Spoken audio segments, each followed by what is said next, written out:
मैं मंजेश कुमार और आप देख रहे हैं डीएनबी भारत।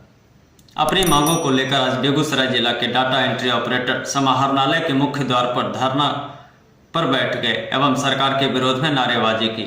दरअसल डाटा एंट्री ऑपरेटर का कहना है कि बेल्ट्रॉन के माध्यम से उनकी नियुक्ति की गई थी, लेकिन अभी तक सरकार के विभिन्न इकाइयों में काम करने के बावजूद उन्हें आउटसोर्सिंग कर्मचारी का ही दर्जा दिया गया है, जबकि सरकार की योजना है कि डाटा एंट्री ऑपरेटर का विधिवत नियुक्ति किया जाए। ऐसे में अगर वर्तमान में कार्यरत डाटा एंट्री ऑपरेटर से जिस तरह से हर तरह का कार्य लिया जाता है, तो हमारी मांग है कि हमारी नियुक्ति की जाए, जिससे कि हम लोगों का भविष्य अंधकार में नहीं रहे।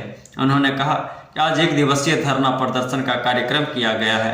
6 नवंबर को काला बिल्ला लगाकर संबंधित विभाग के कार्यालय में डाटा एंट्री ऑपरेटर काम करेंगे तथा इसके बावजूद भी अगर सरकार का ध्यान डाटा एंट्री ऑपरेटर पर नहीं जाता है तो 28 एवं 29 नवंबर को 2 दिवसीय सांकेतिक हड़ताल की जाएगी।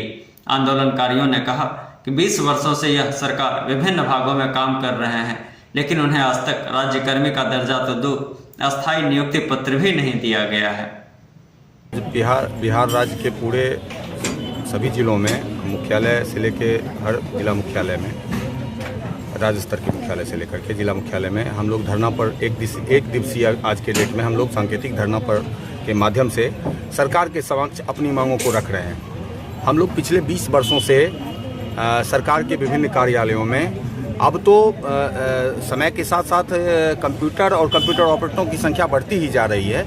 चूँकि सरकार के हर कार्यालय में कंप्यूटर और कंप्यूटर ऑपरेटर की ज़रूरत बढ़ती जा रही है, और सबसे बड़ी बात है कि ये अस्थायी प्रवृत्ति का वर्क अब हो गया है आज के डेट में, जहाँ की हमारे मुख्यमंत्री जी कहते हैं कि हम बिहार को डिजिटल बनाने जा रहे हैं या बना चुके हैं या आगे भी और इस पर काम करने जा रहे हैं। तो हमारा ये कहना है कि हम लोग 20 वर्षों से सरकार के साथ कदम से कदम मिला करके उनके कार्यालयों में निष्ठापूर्वक कार्य कर रहे हैं और उनके विभिन्न प्रकार के जन कल्याणकारी योजनाओं में उनका साथ दे रहे हैं।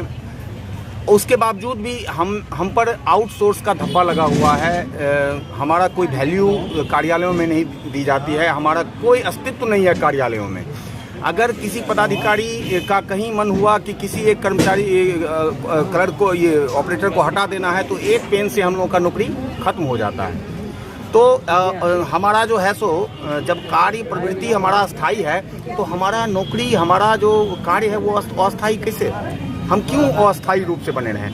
तो हम पूर्व में भी सरकार के समक्ष अपनी मांगों को रखे हैं। कई बार हम लोगों ने पटना में धरना प्रदर्शन किया है और अपनी मांगों को रखा है सरकार को। जहाँ तक है हमारे सैलरी पर एक बार 2015 में पुनर्विचार हुआ था, उसमें कुछ इंक्रीजमेंट वगैरह हम लोगों को मिला था, लेकिन जो हम लोगों का मूल मांग है कि हम लोगों का जहाँ जो काम कर रहे हैं, जिस कार्यालय में भी जो काम कर रहे हैं, तो जब वहाँ अस्थायी रूप से कंप्यूटर की ज़रूरत है, कंप्यूटर ऑपरेटर की ज़रूरत है, डाटा एंट्री ऑपरेटर की ज़रूरत है, तो क्यों नहीं हम लोगों का सेवा समायोजन उसी कार्यालय में उस पद पे कर दिया जाए, ताकि हम लोगों का भविष्य अंधकार में नहीं रहे। हम लोगों का भी बाल बच्चा है, हम लोगों का भी परिवार है, हम लोग भी